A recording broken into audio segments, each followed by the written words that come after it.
For hopping on the call today. I am Kim Hickey with Lawyers Title, and I'm joined today with Taylor Castro, and we are both sales executives and represent the Scottsdale area. Our goal is to provide you with the data and the facts so that you can get out there and share this with your database. Like we say each week, we want to clarify, not terrify. So let's get started. The BLS released their latest unemployment situation, and again, it beat analysts' expectations in a huge, huge way. However, there is still a long way to go before the economy fully recovers, as we still have 17.8 million Americans that still remain unemployed. Later on in the presentation, Taylor is going to get into and discuss a post that was done by Susie Orman this week. And it's brought on a lot of controversy and a lot of heat and a lot of people talking on social media. And I think Susie's great. Susie's brilliant. She's helped a lot of people with their finances, including myself. But what she says in the post is, quote unquote, in my opinion. So this was her opinion on the real estate market. And what we have been saying, we need to be leading our businesses right now with the data and the facts. People are in fear. There's a lot of misinformation that is out there in these times, and things are changing very, very quickly. We want to move away from talking in generalizations and using our opinions about the situation and come to the table with our clients with the data and the facts. So let's move on to this slide here. The consensus, one of the big pieces, if not the biggest piece from the most recent unemployment report that came out on Thursday, that we have been following for several months here. And really in this unemployment report, the consensus was 3,074 jobs to be added in June, when actually 4.8 million jobs were added. 4.8 million is a big number. That's almost 50% more than expected in the report. So that is a good thing, seeing jobs being added back. And we're also going to be talking a little bit about some of the sombering news in this job report as well. So the net, everyone wants to know where the jobs are coming from. The net of this 4.8 million job gain, again, we saw a lot of these jobs coming back. In leisure and hospitality, 2.1 million jobs. In retail, 740,000 retail jobs came back. 568 education and health services jobs came back. And the only one that didn't come back was mining, but they have been declining and losing jobs for quite some time now. We also talked a little bit about mindset and how long it's going to take for people to start feeling comfortable to be getting back out into the stores and the restaurants and the shopping malls and shopping. These jobs are coming back, and we definitely see it reflected here in this job report. Listen, it all came down to the unemployment rate dropping to 11.1%. You can see this graphic here forming. We started out the year at 3.5% in January and February, bumped up a little bit to 4.4% in March, and then dramatically jumped to 14.7% in April. And as you can see, this little incremental drop from May, June down to 11.1%. Now, if you were on the call 2 weeks ago with Taylor and I, we talked a little bit about miscalculation, and the BLS addressed that in the unemployment report that came out on Thursday. And this is what they said. Regardless of the assumptions we might make about misclassification, the trend in the unemployment rate over the period in question is the same. The rate increased in March and April and eased in May. And this is what they're starting to see. And we also pulled info from the BLS where they added back in for the misclassification that people have been talking about. So if you see here where we were at 11.1%, if you add in the misclassification, then we're at 12.1%. And if we were to call it at 12.1%, that's probably the upper bound high overstatement of unemployment in this country. So we will continue to watch this. Again, if we go back to this slide that we have shown week after week, and the slide has been updated. If 11.1% of people across the country don't have a job, guess what? 88.9% of people still do have jobs. That's 9 out of 10 people still can still transact and buy a home. But there is a big job here in the number of people that said this is going to be permanent versus temporary unemployment. And that's the graph there that you see on the right. If you have been watching, and we have been graphing this since the beginning, we started out with about 10% of those being permanent, and then jumping up to 23% last month to now 40%. That is probably the sobering news that they were talking about, that they thought they were going to have temporary unemployment, but now that jumped to where it's permanent. And that really is what calls for the misclassification in how we handle the temporary unemployment as we see jobs coming back. The Wall Street Journal sums it up this way. The U.S. job growth surged last month, underscoring the economy's capacity for quick rebound if businesses continue to reopen and consumers regain confidence. So what are they saying here? I think what they are saying is now is not the time to be jumping up and down and thinking that we are clear and out of the woods. They then go on to say, a recent coronavirus spike, however, could undermine trends captured in the latest job reports. We are definitely seeing a lot more cases in AZ right now. We are seeing the numbers tick up. And as people started going back out to the restaurants and shopping and going to the gym, which they're not going to the gym anymore, unfortunately, which I'm very sad about. But a question that many people have now is, how is this going to affect the local economy going forward? And we'll be watching that, but we are definitely pretty optimistic, cautiously optimistic, as we are seeing things that are going on within our own company as we are growing and we are adding a lot more jobs right now. And also what we're seeing with our clients in the real estate market. And also my parents, they own daycare centers. They've been in the daycare business for 44 years. And when everything got shut down, they were at 25% enrollment. And as soon as everything started opening back up, they are now up to 75% enrollment. So that's huge. That's just showing that people are back and people are working and getting their jobs. And so Taylor is going to take the presentation from here. Hey, Kim, before Taylor takes over, just something with regards to our real estate business and those unemployment numbers. You know, we did also do a little research about, you know, looking at unemployment, and we brought this up before for those who have been on the call, across age groups, because yeah, we know the unemployment number is high, and we're cautiously optimistic, but in the younger age group, the people who have filed for unemployment, between the age of 16 and 19, that's 29.9% of the people. And from 20 to 24, that's 23.2% of the people who have currently filed for unemployment, collecting unemployment. And if you match that up with NAR data from 2019, the age group under 24 was only 3% of the real estate market. So we know these unemployment numbers are high, but when it pertains to our business, there's still a lot of people out there that's able to get approved and able to buy homes. So that's another way to look at those numbers. So let you guys go on. I just want to throw that in there. That's great information. Yeah, that was awesome.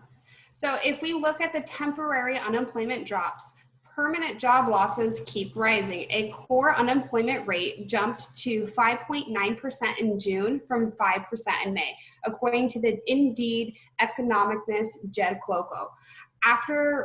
This is what we are going to start seeing or looking forward from here forward. As it says here in the Wall Street Journal, this is temporary, as Jed Kloko stated. He talked about this several weeks ago in the Wall Street Journal, and we're going to continue to follow this up with the core unemployment rate. But now we are leading into the core unemployment rate looks like on this next graph. Here it is. I want everyone to take a quick look at this graph. As you guys can see, the core unemployment rose in April, May, and now in June up to 5.9%. That's the part where we say, let's keep an eye on the temporary jobs that are coming back and coming back, but slowly as the core unemployment rate is rising. Now, if we compare that back to April in 2010, you guys can see we were just about half of that at 10.5% then, and now at 5.9% now. So the research team where we get all of our information and data from is going to keep an eye on this temporary unemployment.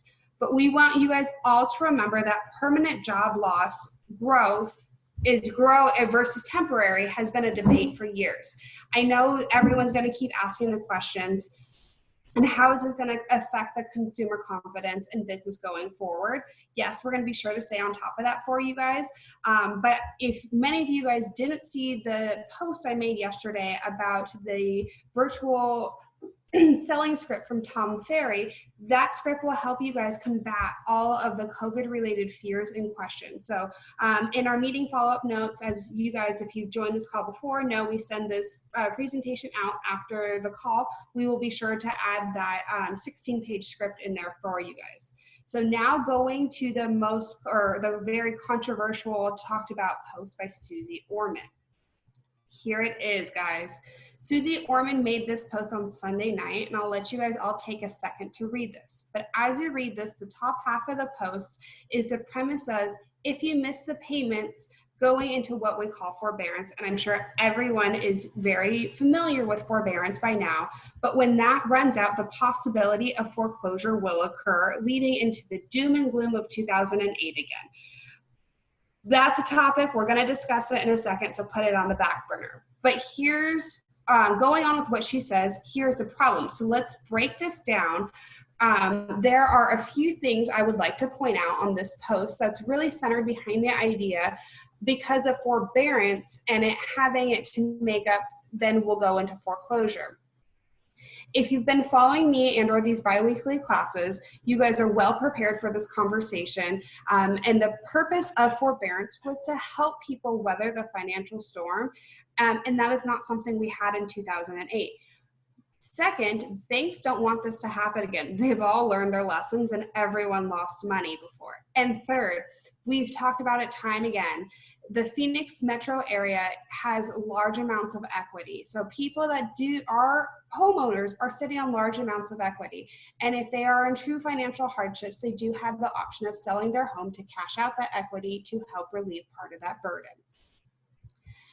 Also, first, your lender or loan servicer may not foreclose on you until August 31st of 2020. Looking at what Fannie and Freddie are saying right now about the forbearance and answer this question, first addressed by the CFPB says, first, we have this provision, and on forbearance, we are going to help you get through this financial crisis relative to your home and not being foreclosed on. Second, if you are experiencing financial hardship due to the coronavirus pandemic, you have the right to request and obtain forbearance for up to 180 days. You also have the right to request and obtain an extension for another 180 days, totaling for 360 days. So if you guys are knowing the facts and helping combat this, it makes Susie's quote it makes it inaccurate. So if we return back to Susie's quote, the idea of someone being foreclosed on because of forbearance, CFPB has come out and says that's not the intent of the program. Yes, it may happen in a few cases, and we know that's inevitable, but there's so many major outlets out here to help prevent this, and that was never the intention behind it. Like I said, the banks learned their mistakes and they made sure they were able to cushion themselves so this doesn't happen again. But going on to the second half of this, she makes assumptions slash a case that is very illogical. And I just wanted to remind you guys, as Kim stated before, this is based on her opinion and not on any facts. So as Kim stated, Susie Orman is very big in the financial world. So your clients may actually come to you with this. And so we wanted to bring it up and give you all the tools to help combat this. But going forward and looking at all of the active forbearances, which are past due on their mortgage payments, 90% of them have at least 10% equity in their home. Again, we hope this doesn't happen, but it could. We all know active forbearances at 77% have at least 20% equity in their homes. So 77% of the people, you think, if they think about this logically and they have a $400,000 home, that is $80,000 worth of equity that they are sitting on and that they have the option to sell before going into foreclosure.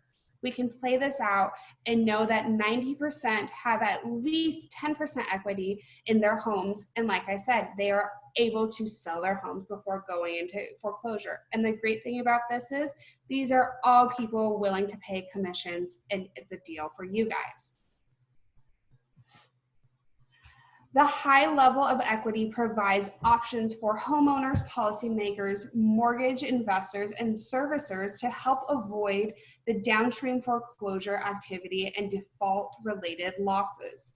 Black Knight summed this up perfectly, and they said in the report, the high. So we know the scenario. These are the forbearances that have equity and have the option to logistically think about this through, and there are the provisions to help these people through the hardships. Lastly, Susie does state that this is what happened in 2007 and 2008. But if we look at the data from then to now, we know they are nothing alike. We've stated this before.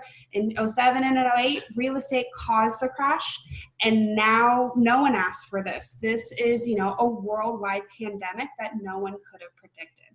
So once again, they are very different, and we want to keep reminding you guys of that. Lastly, I will put this slide up here, and I know many of you have seen it before. 58.7% of all homes have at least 60% equity, and 42.1% own them free and clear, says CoreLogic. And a fun fact, the average equity across the United States is $177,000, which is an astronomical amount of money, guys. Think about it. So when you put all this together, and you know the equity position is strong and is very different than in the past and how people have handled their equity. Look back at the charts we've shown, and people have learned from the past economic downturns, and they want nothing to do with that, and they don't want to repeat it ever again. Why you need to get this information out there and understand the housing market.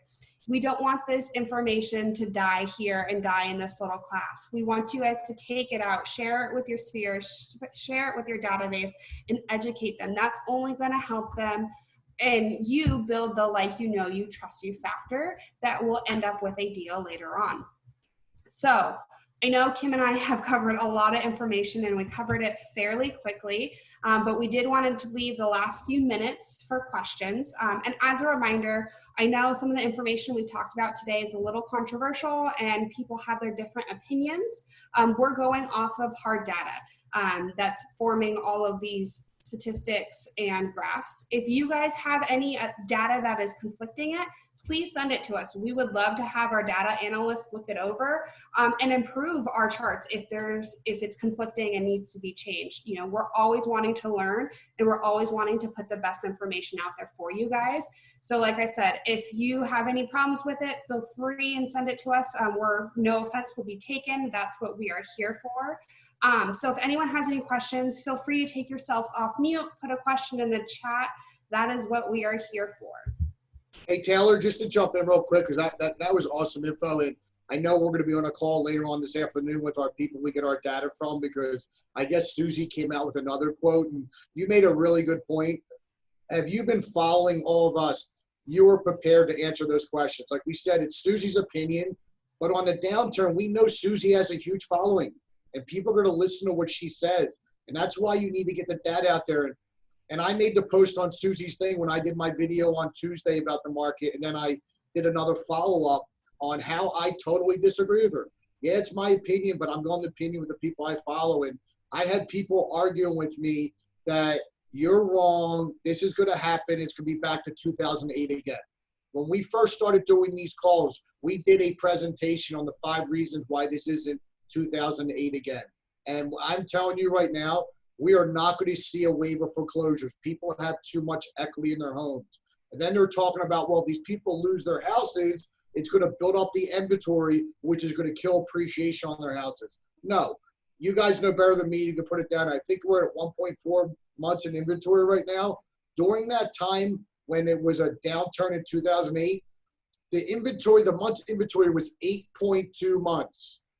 And where it becomes a buyer's market, I think Tina said it's like 4.2 months buyer's market. No, buyer's market is 6 months worth of inventory. Okay, we need inventory on the market. So if these, like Taylor said, if these people sell their homes, they have enough equity not only to put their house on the market, but to pay your realtor commission. And the stats have shown as fast as inventories come on the market, it is flying off because there's a bunch of buyers out there. So your people who are fearful of this going back to 2008, you are well prepared for this info. And if you need more of it you didn't get because you just started following Kim and Taylor now, reach out to them. They will get that to you. Girls, you did a great job. And I'll, if you guys have any questions, fire away. And one last thing, a stat we got just before this call started, real estate is ranked one of the #1 safest investments. It was ranked over gold, your savings account, and the stock market. So if you guys go onto Facebook and or Instagram, you'll see that chart that I just posted with a small blurb. It is great for you guys to repost on your social media. And I reiterate this every week. Anything Kim and I post, say, do, please feel free to steal, make it your own, repost it, share it with your sphere. That's what we are here for. We're trying to give you guys as much information to look amazing in front of your clients and help build that you trust you factor. So does anyone have any questions? I posted an article that was sent to me from people that are in the finance community and stuff like that. And it just kind of strengthens, or I guess supports what you guys were talking about. Like, people have so much more equity in their houses now than, when our crash happened the first time. That was just such overinflated valuations for the houses. It wasn't real appreciation in the properties. So I think that, right now we're not going to see a string of foreclosures, happening all at once. I mean, that was like almost overnight, right? Like, all these people had all of their subprime mortgages that were like, boom, due on demand. And anybody that lived through that the first time knows that this is a completely different feeling, not only lived through it, but like we're agents through it. So I think in my opinion, I think that there will definitely be this will all catch up to us, but it's kind of being delayed. But I don't think it's going to happen like, one big bubble that's going to pop all of a sudden. And that a lot of the properties that have equity in them, people will at least be able to sell them and walk away. And as long as there's sales happening, hopefully, that maintains a little bit of a steady momentum as well for us to all be able to, adapt. And going off of that, Greg, getting into your point there, and you made a good point. And, I know Taylor and Kim posted a chart like this like 2-3 months ago, compared to 2008 with all that equity, when people use their homes as cash machines. There was $824 billion cashed out during that time. And you want to talk about learning from your mistake? Recently, with all the equity in homes, the money that's been cashed out now is $232 billion compared to the 800. So, I mean, everyone learned from their mistakes. People don't want it to happen again. So that was a great point. Thanks, Greg.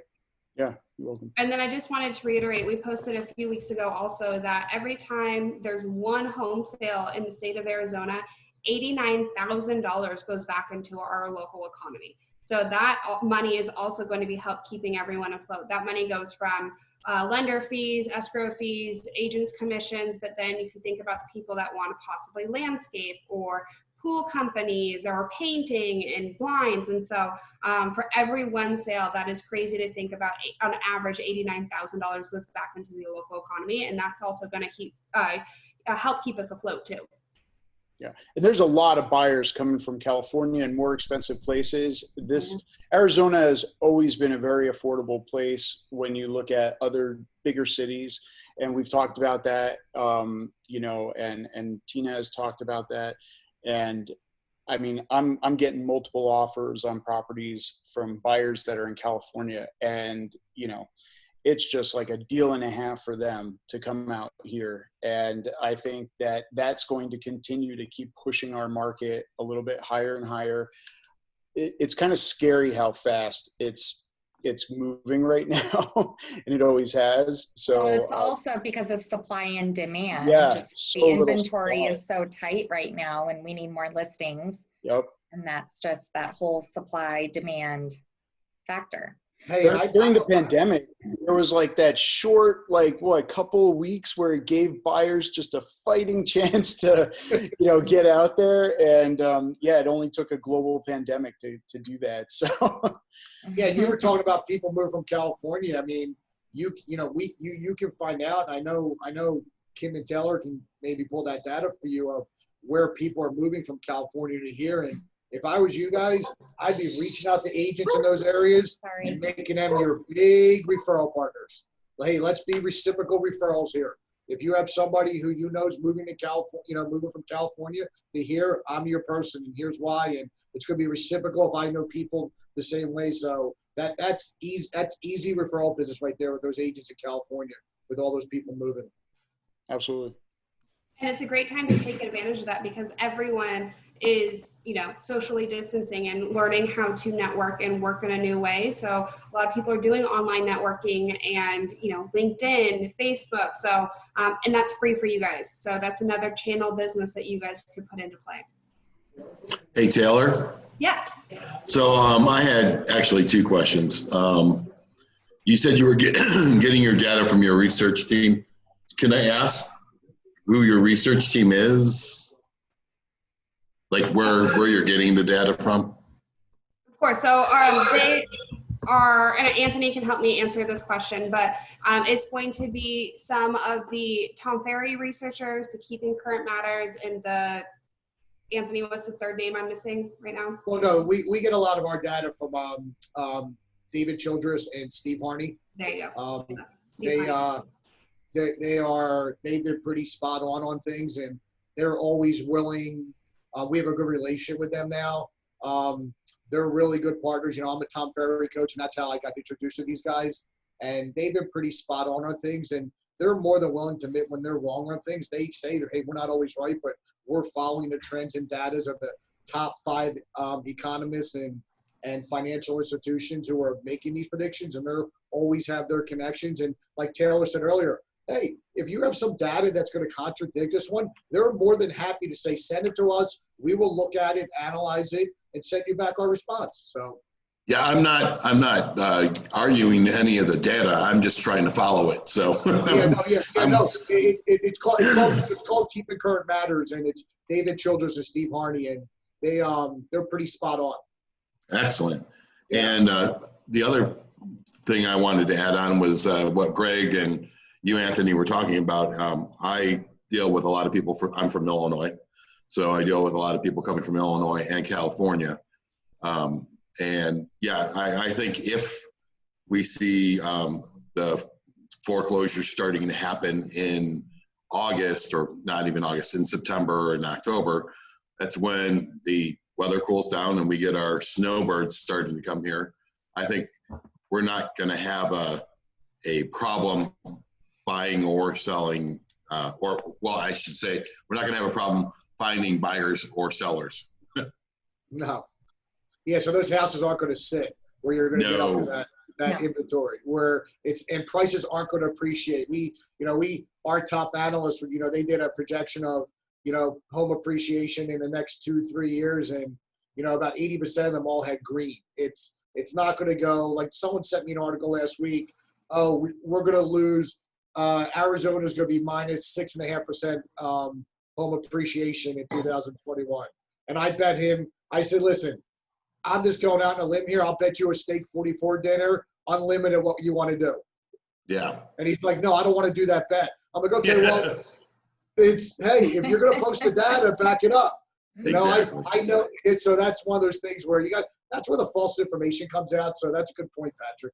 Thank you. Yeah, and in Illinois, they're swimming, man. They're hopping on boats and coming out everywhere but Illinois right now because of the taxes and the depreciation. I mean, I'm trying to get my parents out.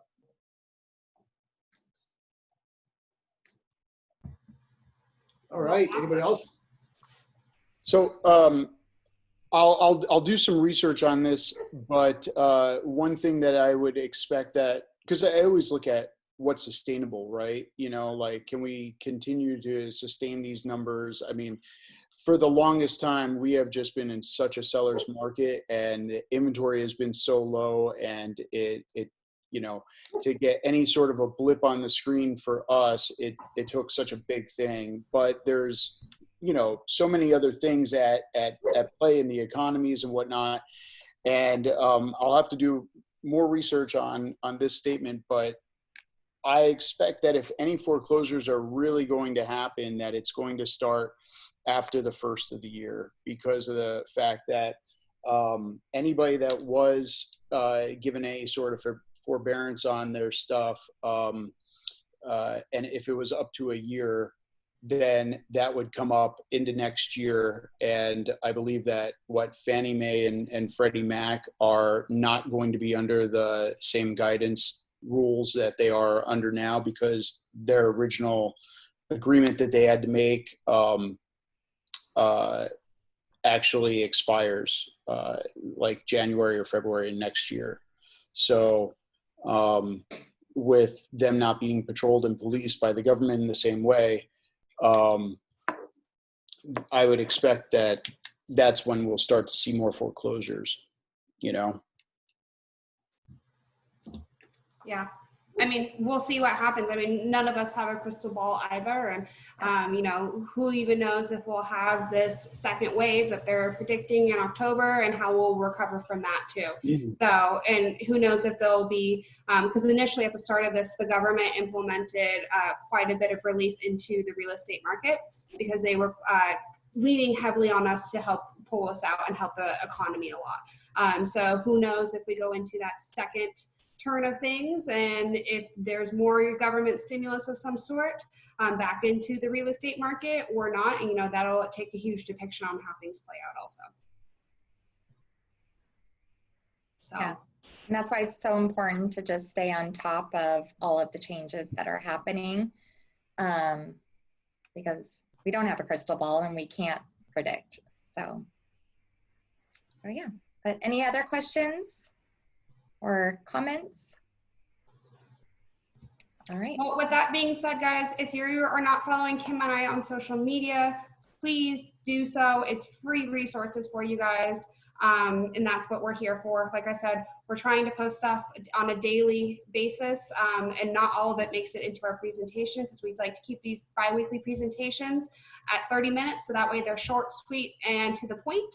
So sometimes you will miss some of the smaller stuff that we are posting on a daily basis. So be sure to follow us on Facebook, on Instagram. And like I said, feel free to take whatever you want. That's what it's there for.